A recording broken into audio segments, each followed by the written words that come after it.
So, Yeah, let's just dive into it. All about motherhood and creativity. We thought a little bit ahead of time what we wanted to cover, but it's going to be fun and informal. all right.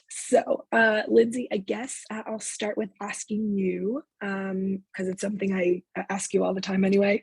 How do you balance? So, if someone had to know like a few different ways in which they could try to balance motherhood and creativity, what would you tell them? Yeah, I think there are always two things that come to my mind when I think about how to be a mom and try and be anything else at the same time. And I think, one strategy that's worked well is to take advantage of tiny pockets of time.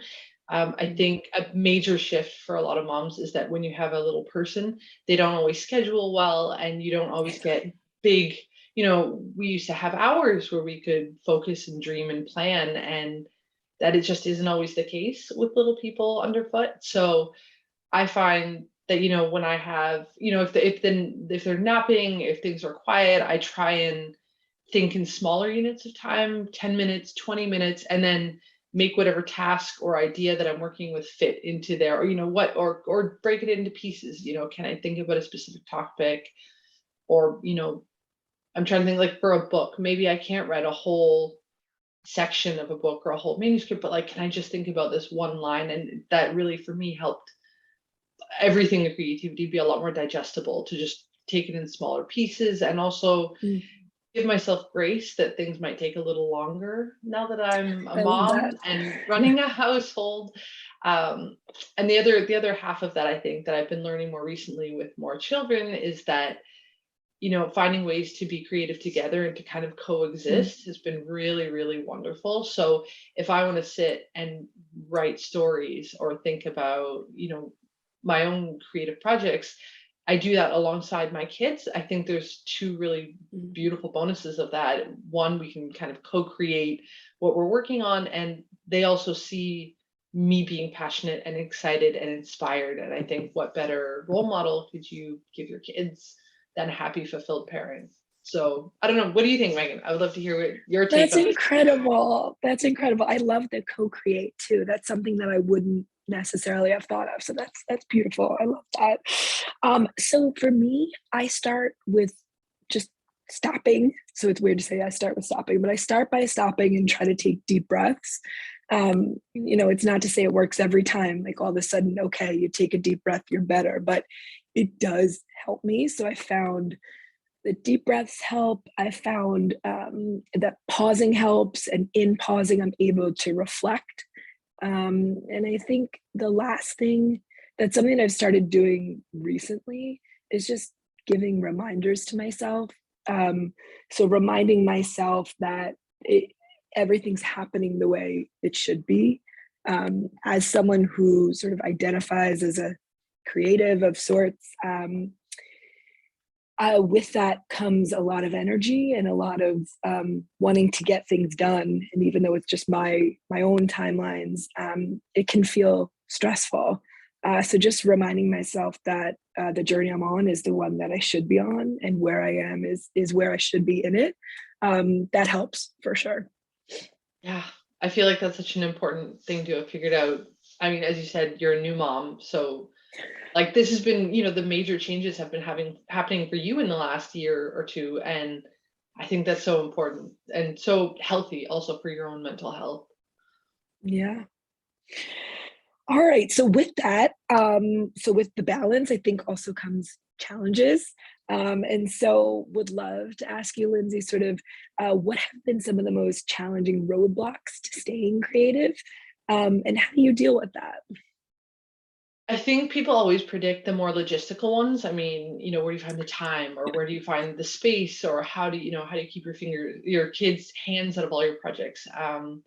But honestly, I think the biggest challenge for me that I wouldn't have expected is this imposter syndrome, or Mm, finding yourself comparing your journey to somebody else's, who's either on a similar journey or working on yeah. another project, and then feeling like you're failing because you either can't do things as well or as quick, or yeah, whatever the comparison may be that day. And I think for me, the way I came through that challenge has really been to focus on my why. Why did I start this in the Mm, first place? Why is, this creative project part of my life right now? What is the purpose of that, and staying focused on my own journey. And I think that's been really helpful for cutting out the noise, or yeah, I guess self criticisms that can creep in. But what about you? I What love that. was the challenge that you have found yourself facing and overcoming? I love the focusing on your why. So like, thank you for, I'm like, I need to jot that down now. Like, I just think I've heard it before, but it's something that I love continuing to hear because it's so important. Um, and for me, it ties into something I said just a little bit earlier. It's wanting to do everything, and having like too many ideas. And I know that sounds weird to say out loud, but when I do something or I have an accomplishment, I sort of have always had like a desire to then do more with it, and maybe it's part of like never feeling never stopping as much as I could. So I think it's definitely challenging for me to want to do everything, but sort of grounding myself in my why is something I'm gonna take from you and continue to work with because I think that can help through that challenge. Another big challenge was not knowing where to start. Um, Being on a self-publishing journey, there are so many different ways to get to an end product, which is so cool. There's it's not lost upon me that I feel so fortunate to be able to bring a creative project to life. But with that, it's not linear. There's no sort of like right way, wrong way. So I think sometimes it's challenging to um, not know, feel like I know where to start. Um, and then there's, I guess, like the last challenge is sometimes in my mind, I'll imagine things and scenarios where I didn't accomplish what I wanted to do, and sort of just stopping that thought train and saying, like, that's not what's happening. Like, I hear you, I see you, thoughts and of potential failures, but realizing that those are thoughts and not um, reality. So, all that to say, I definitely face a lot of challenges, but I think that that's part of what keeps me going too. Yeah, yeah, and I mean, I think the wonderful reality of doing anything like this is that there are so many different ways to do it. Yeah. Um, and there's also, I mean, everyone has their own set of strengths and their own strategies. And I think ultimately what you and I have talked about in other conversations Yeah. is really staying focused on, what do I want out of this, and what do I want my journey to look like? And I think, yeah, there's just a lot of noise. I guess we're both saying Yes. Yes. similar things, Exactly.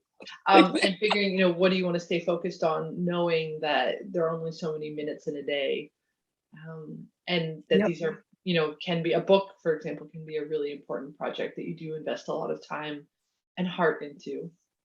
Yeah. Okay, so I'd love to know a little bit more about your motivation. So, what motivates you to keep going creatively, or just sort of in general?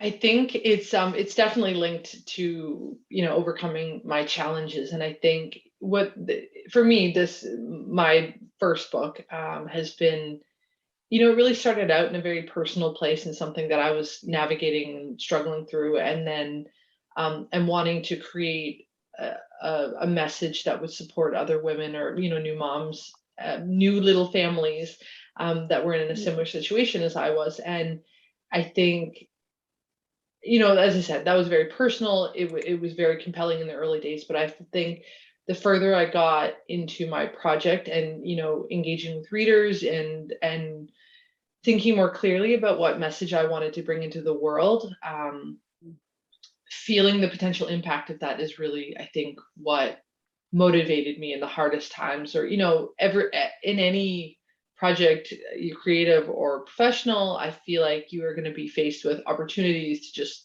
throw in the towel and say, this is too much. It's too much to take on my plate. And what really took me past those points and kept me on track to publish my book was imagining the impact that I could have on new moms and on young families, and thinking, if I can bring a message of support to them, then that makes, to one mother, to one young family, then all of this will have been worth it. So I think saying like hyper focused on that, the message and the potential impact and the readers, in my case, because, well, for both of us, I guess we published books, that's who we were imagining making a change for. So Right. for me, that's probably what kept me trucking.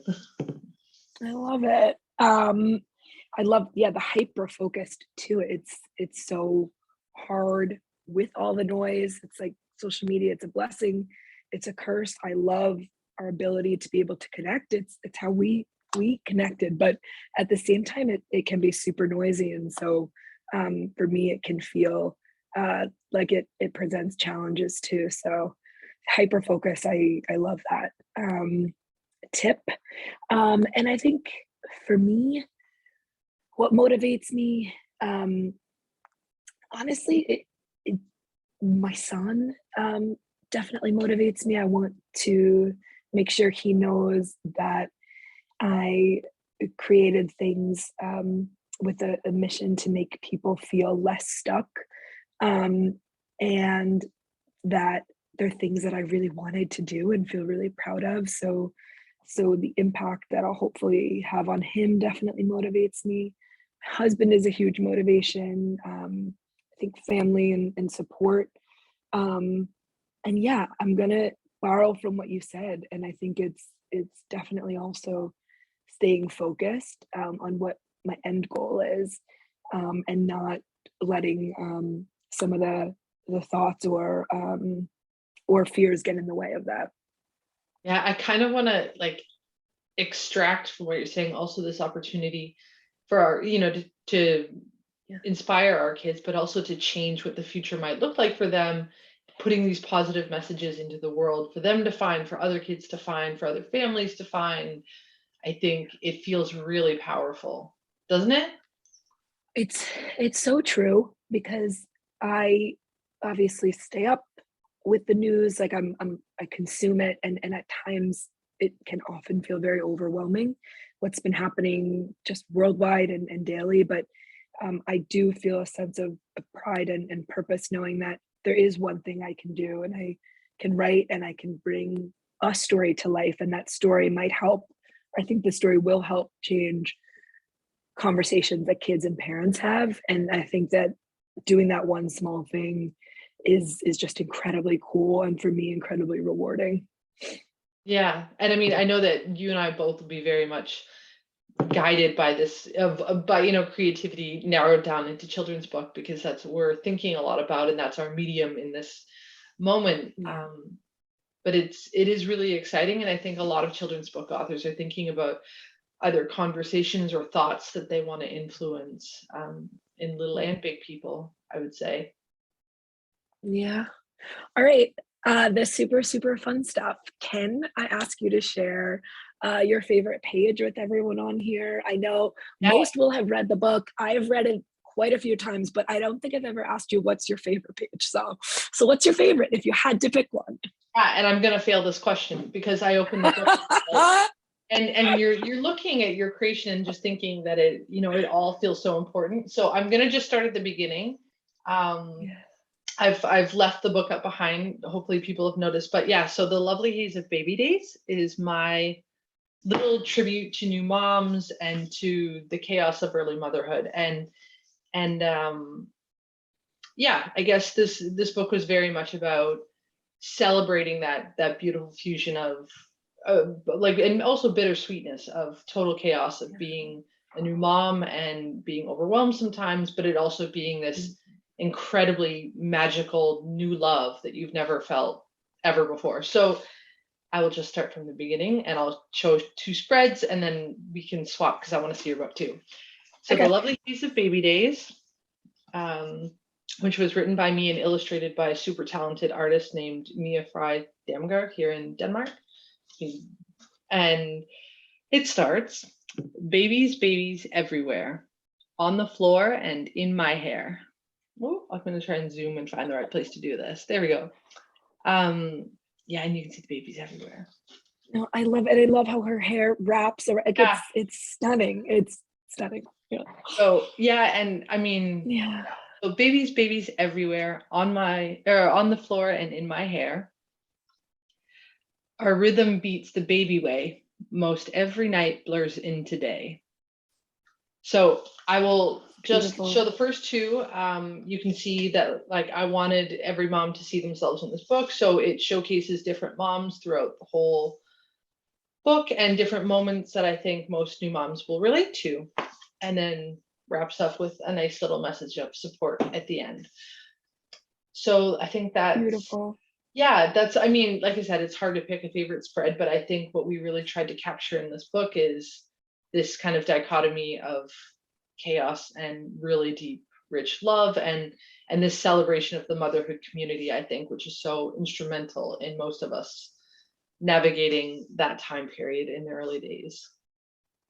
It's so beautiful. I mean, obviously, I'm biased because I've read the book and have a ton of heart for it, but you guys did Yeah. such an incredible job. So It's been really amazing. I mean, you know, when you write something, how powerful it feels for you, but then to feel it resonate and feel it land with new moms who are really in that, um, it kind of feels like you can reach through time and space and like support a person on the other side of the world. And it's just honestly, I didn't expect how incredible that would feel and how rewarding and this and you know, you mentioned this earlier in the talk about creating conversations, and that has absolutely been a parallel, I think, in both of our books. We really wanted to create conversations, and my book has very much been about creating honest conversations between women and between moms, you know, whether it's within generations or friend to friend or sister to sister.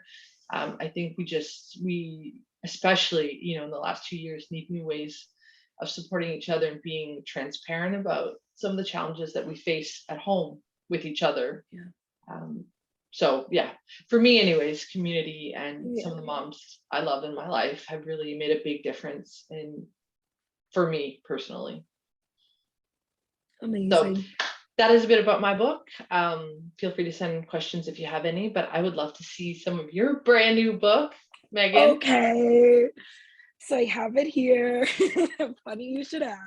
So this is the cover. It's called We Shall Flip, and it's written by me and illustrated by an incredibly talented artist, graphic designer, and visual storyteller. Her name is Tara Victoria. And again, I found her through a recommendation of a friend online, and we connected, and I felt very drawn towards her art and her art's mission. So with that, the quick synopsis, I know I mentioned earlier, the book itself and what the goal is, but the story is told through the eyes of a character named Helen. She's a very special horseshoe crab. I grew up along the Jersey Shore, so those crabs are things that I always saw, and they look a bit like prehistoric monsters.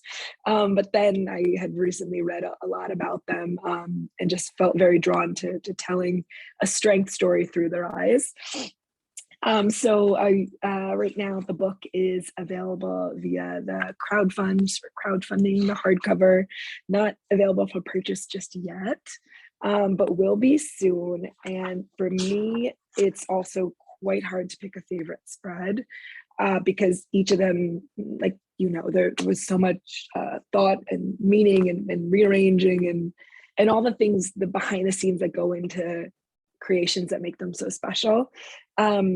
But something I will share that I haven't shared yet is one of the details on the last page. So towards the end of the story, when we discover the character Helen, and after she has gone through flipping over, it's the end spread for me, and it says, knowing they would always have her back, Helen and her family danced in the moonlight. And so here you can see the moonlight. For me, it's the colors, it's the lines, it's the waves, it's the family.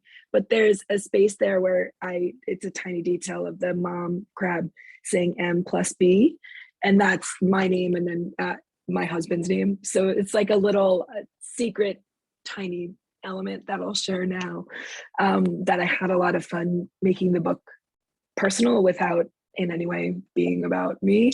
But I thought that'd be cool to share because I just think that that's super fun. And someday someone will discover this video and find out, like, it's like a secret I message know, tucked I into know your it book. is. It is. We're like Taylor Swift, right? I think I'll, yeah, definitely 2 times Taylor Swift. But I mean, the more stories I hear from authors about, I mean, I would say many authors and illustrators weave something personal in somewhere, but I think it's because they're such personal projects. Normally, inspiration for a book, especially your first book, I think is coming from somewhere that feels important. So make the whole thing important. Yes, yes, yes. Okay. Oh, so we had, we'll wrap with, I know we had a lot of people write in from our various communities. My community online is Unmasked Motherhood. And a question came in for us both.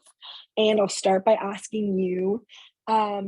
So this is an interesting one, but what we know now, what we didn't know, or what's something you know now that you didn't know when your kids are born. You obviously are way more well versed than I, being a new mom. But is there anything that comes to mind that you know now that you might not have known after the birth of your first? Yeah, I'm definitely going to extract one of the major lessons I learned between my first and second. So Mm, that was also super relevant after the birth of my twins, so number 3 and 4. But I think, what really was shocking as a first time mom is how new phases would kind of shake the whole system. And I remember mm, so clearly thinking, like, can you survive this? Like, can you survive on so little sleep, or on, mm, whatever the thing you're dealing with, a stomach bug, or, the first time you go through a yeah, lot of that, it feels like this might be the end of me. yeah, and I yeah, and I think so, my major takeaway, or something I know now that I didn't know then, was that you make it.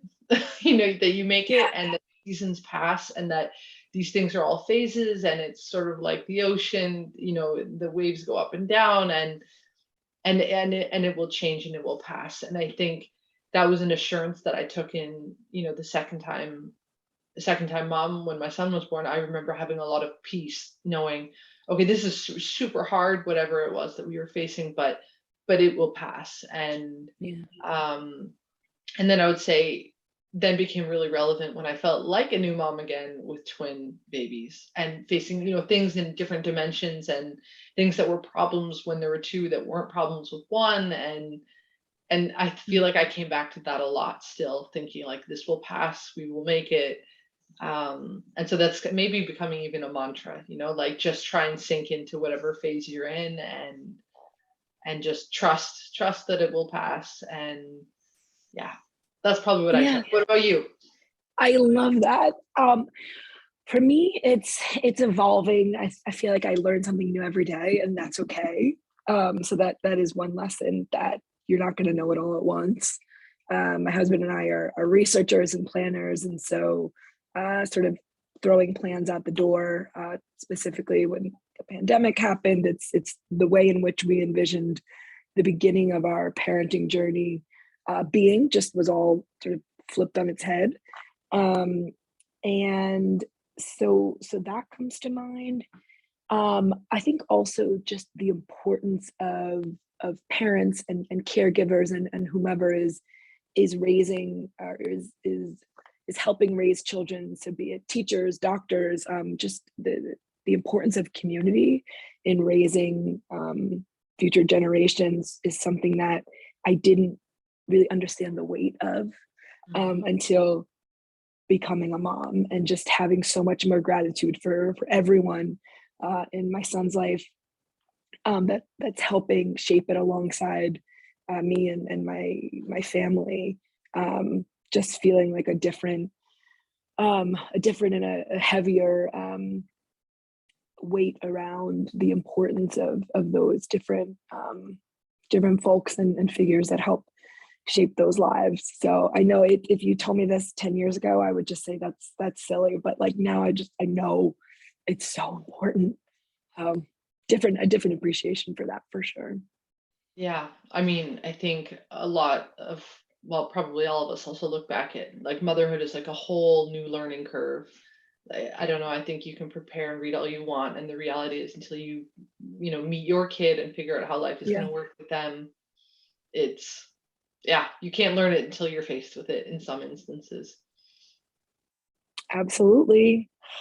And I mean, off we go because now I know there are things we have to do to continue to balance our work life and motherhood journeys.